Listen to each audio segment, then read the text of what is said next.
Welcome to Bruce Hurwitz Presents Meet the Experts. I'm your host, Bruce Hurwitz of Hurwitz Strategic Staffing. You can find us on the web at hsstaffing.com. I hope you'll consider us for all your staffing, career counseling, and professional writing needs. Momentarily, I will be joined by Jorge Gonzalez, and we'll be discussing being a motivational speaker. Meet the Experts is sponsored by P&K CPAs. P&K is a full-service accounting firm. They provide accounting and consulting services to businesses ranging from startups to small and mid-cap companies to nonprofits as well as high-net-worth individuals. Contact them today for a free consultation at info@pk-cpas.com or call them at 973-882-8810. They will be happy to be of service. George, welcome to the show. Thank you so much, Bruce, for having me. Super excited to be here today. It is my pleasure. Please take a moment or two and introduce yourself to our viewers. Well, my name is Jorge Gonzalez, and I'm an author, a published author.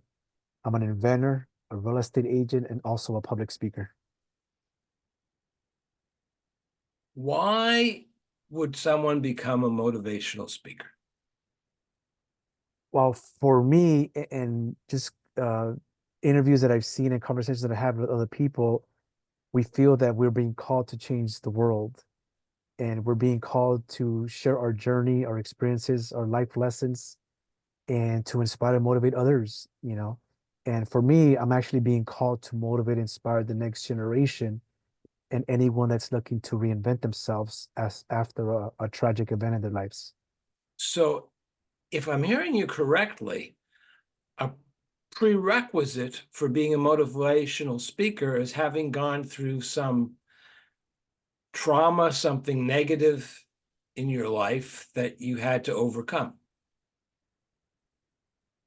I don't think it's a requirement, but I think that those of us that have gotten through something in our lives, it's almost like we're allowed to guide people because we do have and we've overcome something. And a lot of us, and myself included, that we want to follow people that really have gone through something that we can learn from them. And once we do that, we know that when we talk about a story, there's wait a minute, this individual went through something that I'm experiencing now. So maybe I should listen to this individual because they might be able to guide me through this thing that I'm going through now. I don't know if you know this, but I'm a professional speechwriter. I've written hundreds of speeches. Everything from I'm laughing because it was very funny. Of all things, a eulogy, Okay. to a TEDx talk, few TEDx talks.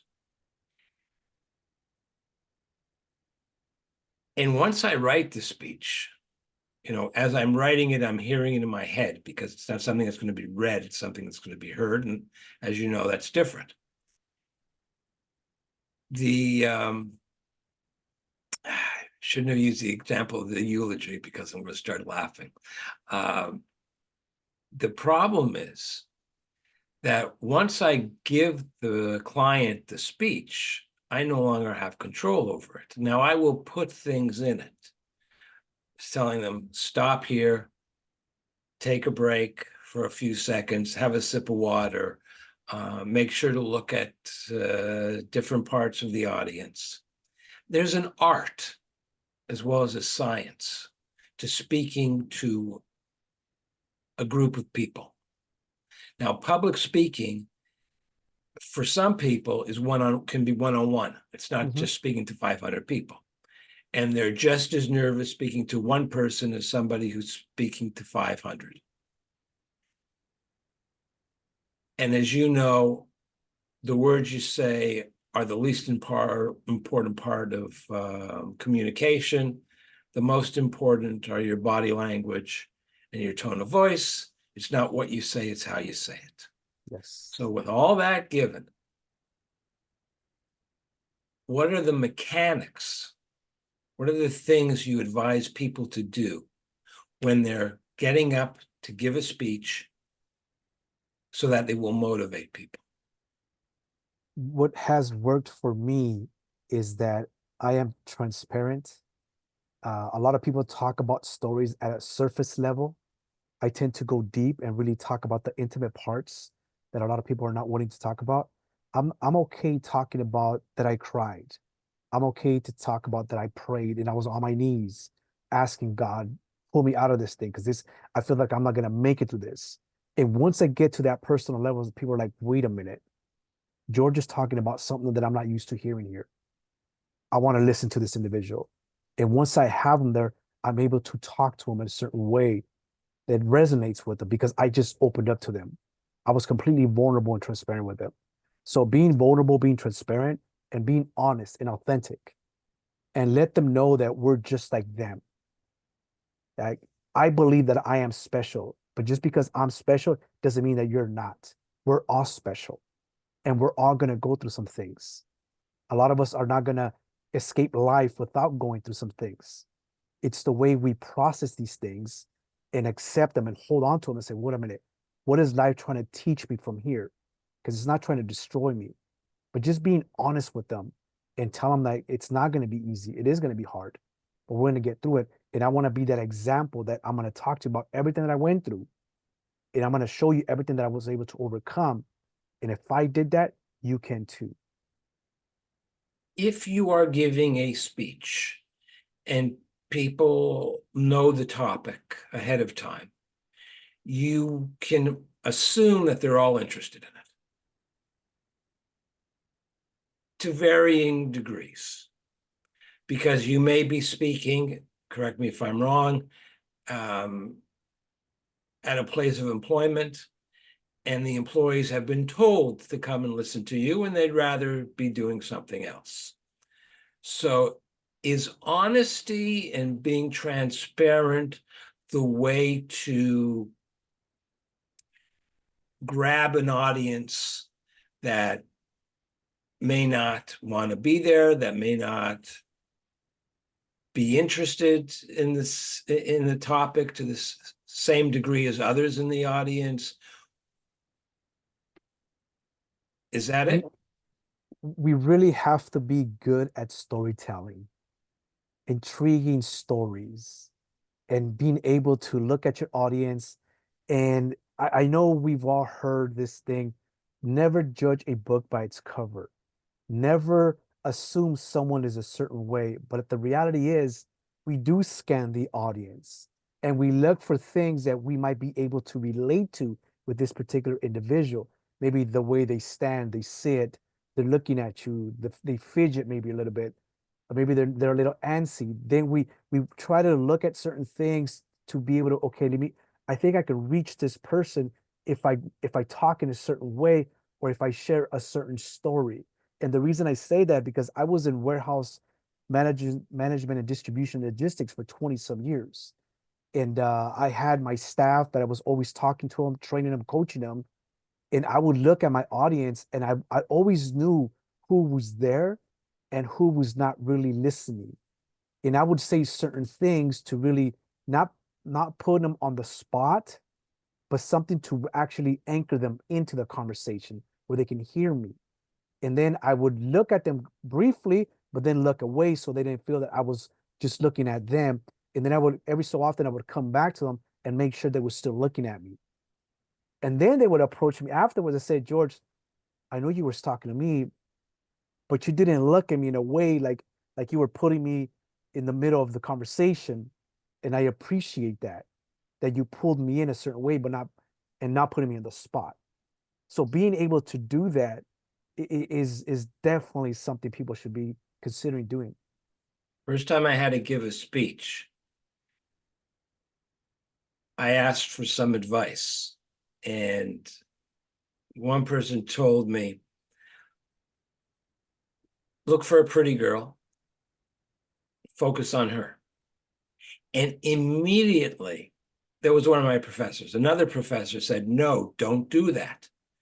You will creep her out, and you'll lose attention. Now, the latter professor was correct. his advice made sense. But when I walked up on the stage and I looked around the audience, I saw an attractive woman and I started to laugh, which kind of helped me because it broke the tension. I was a bit nervous. And I told the story. And I did not look at that woman again for the entire length of my presentation. And she came over to me afterwards and said, I want to say something immodest. I said, you don't have to. You were the one that I saw and that that made me laugh. And that was the end of it. I mean, she wasn't offended or anything like that, but she was appreciative of the fact that I did not look at her. And you are, so you're 100% correct. You don't want, and you would think that it would only be between the two of you, but it wouldn't. Everybody would know. Mhm. There's another thing that I also do is that I also look for people that wouldn't be like the focus of attention for the most part, because like you said, everybody's looking for like the good looking people and the girl looking women, the nice dressed man and whatnot, a person that looks intelligent.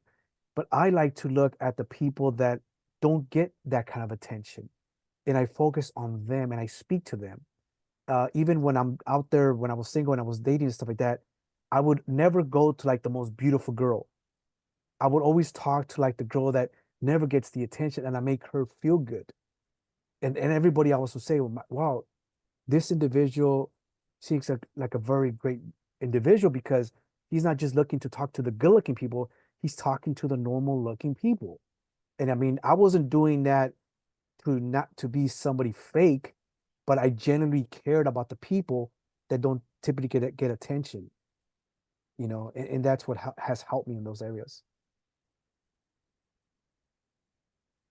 In the write-up you sent, you focused on invention and struggle. What do you mean by invention? Well, I invented a batting machine for baseball and softball when I was unemployed in 2008. Mhm. And I was struggling, obviously, because I was unemployed. This is when the 2008, 2009 real estate crash, and I couldn't get a job because I was overqualified. And through that struggle and that frustration, I started coaching my daughter's softball team. And because she almost didn't play because there was no coaches. And through that frustration of getting my daughter up to speed because she also wasn't picked for the team, I actually went to sleep one night and I woke up at 3 o'clock in the morning and I had like this image in my mind and I sketched it out. I went back to sleep and I woke up in the morning and I'm like, oh my God, that was not a dream. This really did happen. And my daughter then, when I picked her up from school, she said, Daddy, what are you doing? Oh, look, I'm gonna build this for you. It's like, Daddy, well, shouldn't it have this? Shouldn't it do this? And why it doesn't have this? So my 12-year-old daughter became a co-inventor of the battle machine that I had invented. And so when I talk about that, I talk about the struggles of that particular time and then inventing something. But also it means reinventing yourself because I literally had to reinvent myself through that process because I became a coach, then I became a mentor, then I became a trainer, and then I was able to get back to work. So I was able to navigate these areas and reinvent myself because my mindset was now different because I had created something with my daughter. So my confidence and my self-esteem were up the roof because I had created something at a very difficult time in my life. Now, I was thinking that it was reinventing Mhm. yourself. So I was a little concerned when you mentioned a tangible uh, invention, because I thought we were going to go in one direction and have to go in another direction, which Now, happens a lot when you're speaking mhm, in public, mhm, because somebody will get up and ask you a question, and then you're giving a whole different presentation than the one you expected to give. mhm. I'm sure that's happened to you. Well, absolutely. Yeah. I call it thinking on your feet, which you need to be able to do in a job interview, especially when you're asked a question you're not prepared for. Mhm. So, how do you train somebody to think on their feet? I use this word reinventing a lot. And reinventing is, like you said, thinking on your feet. Life changes. Your career might change. Like I got hurt when I was 39 years old. I was in like this, I could tell you, in warehouse distribution logistics for 20 plus years. Mhm. And then I got hurt. I couldn't go back to the same industry that I was in. And after I got over the depression, because I was injured, heavily medicated, and suicidal thoughts, when I came out of the medication, I was able to think straight again. And once I was able to do that, I heard this whisper that told me real estate. And this is how I actually got involved in real estate and to get back in real estate. So I reinvented myself from being in warehouse distribution logistics into the real estate industry. And how I was able to do that is because when I was 14 years old, I was doing kitchen and bathrooms and remodels with my dad and my uncle. So I had the foundation of real estate and real estate investing. So when I heard the whisper, I knew that that made sense. So I grabbed that experience, I reinvented myself and got into the real estate industry. But I also brought in my relatable experience that I had with management as a leadership skills. I brought those also with me when I became a real estate agent. That's why when I talk about reinventing yourself, that means you have to bring in all your past experiences, anything that's relatable into your new career, your new journey, or your new job going forward. That's what reinventing is. When you are trying to motivate people, by implication, they're in need of motivation. So how do you motivate someone who either doesn't want to be motivated? They know they have a problem, they're aware of it, but they don't want to listen to you go on for a half hour about how you overcame your problems because your problems are not my problems. And I don't want to hear it. How do you get through to them? And how do you get through to, I think, the even more difficult person, who is someone who doesn't know that they need motivation? What has worked for me is I tend to motivate by being an example to them. So I'm not going to ask anyone to do something that I haven't done myself. And that is really what helps me and being able to be relatable to them.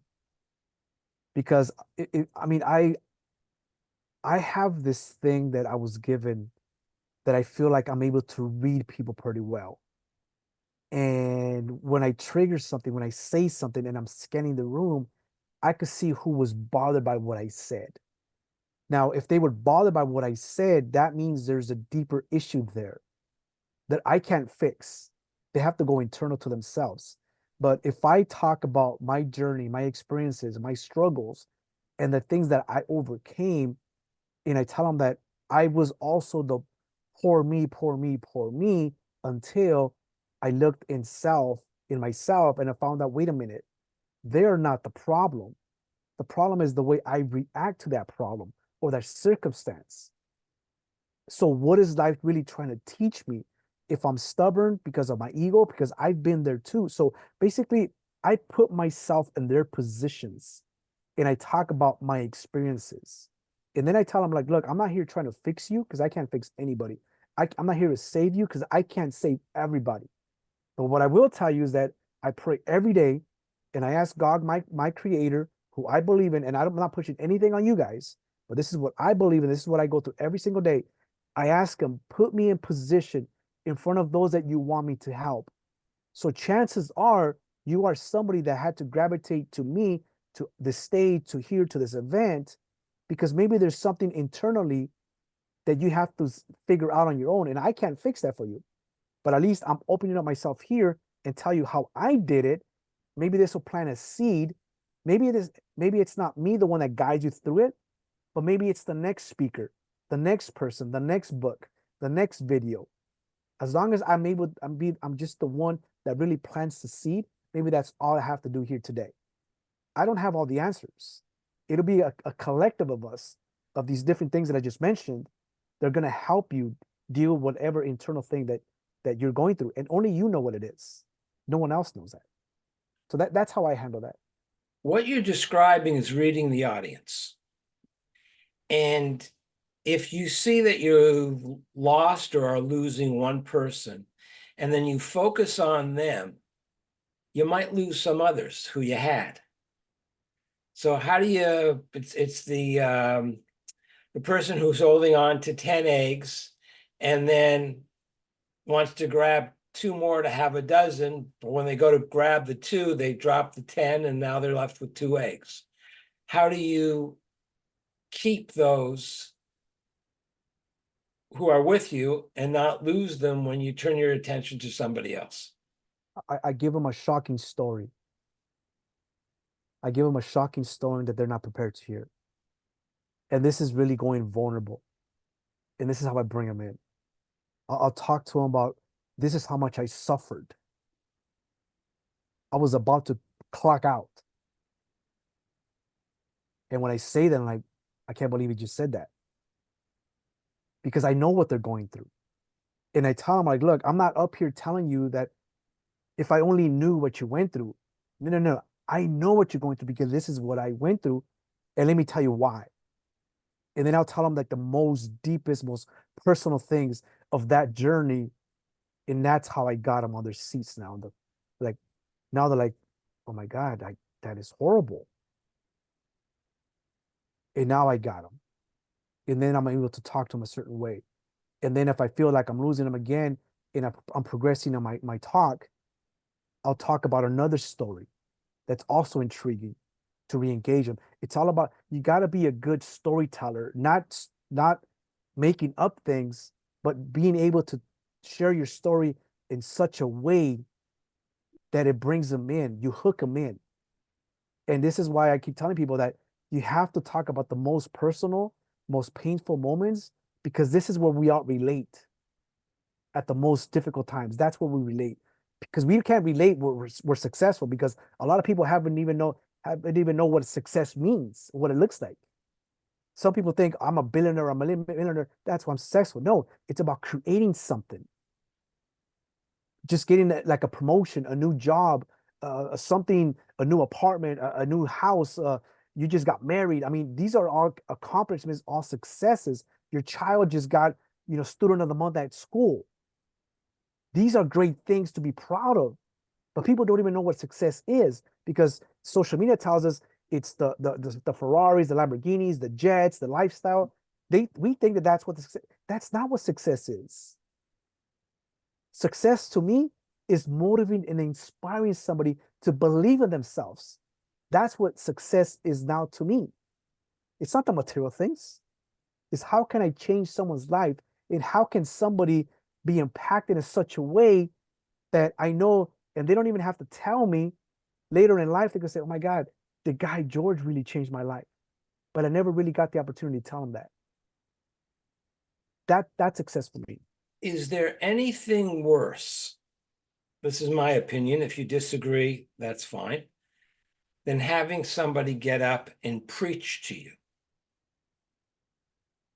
A good story should stand on its own legs. And I've heard people deliver great stories, and then, to my mind, they then proceeded to shoot themselves in the foot, figuratively, of course, by then preaching the conclusion, trying to force the conclusion on the audience instead of letting the audience arrive at the conclusion themselves. Your views. I thank people for their point of view. And I also express that we all have different points of view. And my point of view of life is different than yours.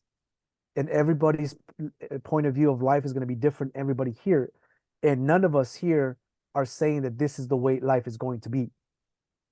We all have a different way of digesting information, knowledge, and wisdom. And none of us could tell somebody that this is the actual conclusion. I can only tell you that my conclusion is this because I lived through that process. For anybody else, it's going to look different.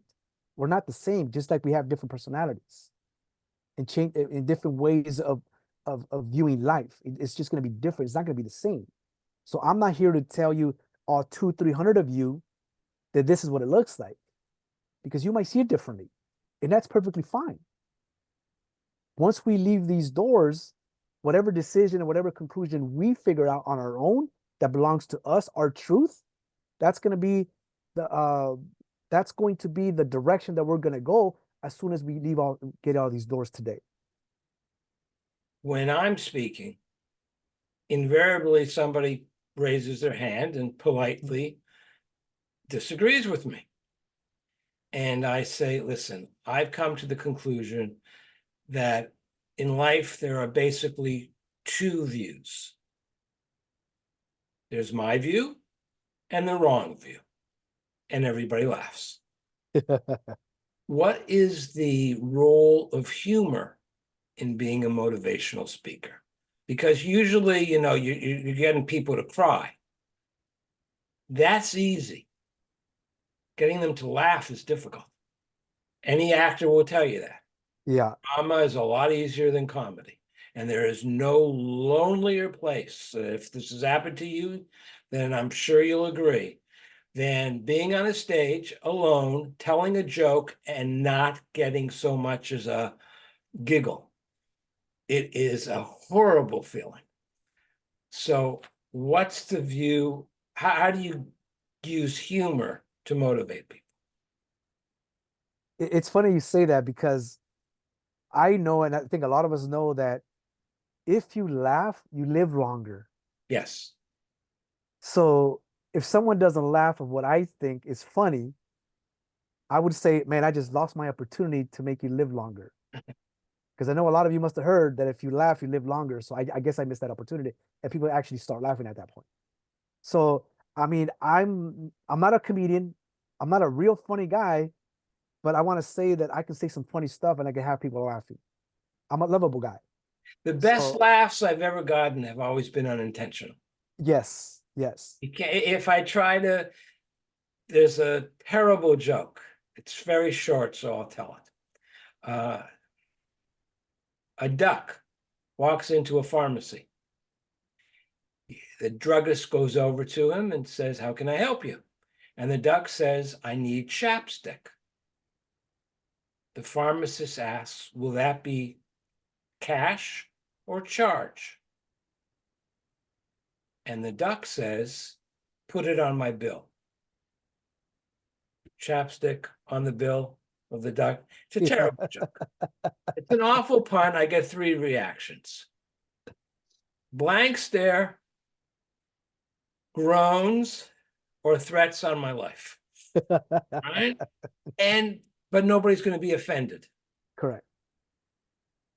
We've come to the end, so I want to put up your contact information. And before I let you go, I have one final question for you. Is there anything that I did not ask you that you wish I had asked you? And if I had asked you, what would you have said? I just would the only thing that stands out is what my book was called. And but I will mention that my book is called Answer the Call. And Answer the Call is about finding your gifts, your talents, and pursuing your life purpose. That is what Answer the Call means. That was actually whispered to me the day I was finalizing my book title. And it's a message to the world that we're all being called to answer the call on our lives. I assume there's a link on your website? Yes. Yeah. And they can actually download a free copy of my book on Kindle Unlimited. There's three versions: a free version, an online version, and also a paperback version. Very nice. George, thank you so much. This has been inspiring and important because many people have difficulty, as you know, speaking in public, and you've given something of a masterclass on the topic. So I thank you on behalf of myself and our viewers. Thank you so much for having me. My pleasure. I'm Bruce Hurwitz. Thank you for watching. And as always, please stay focused on success.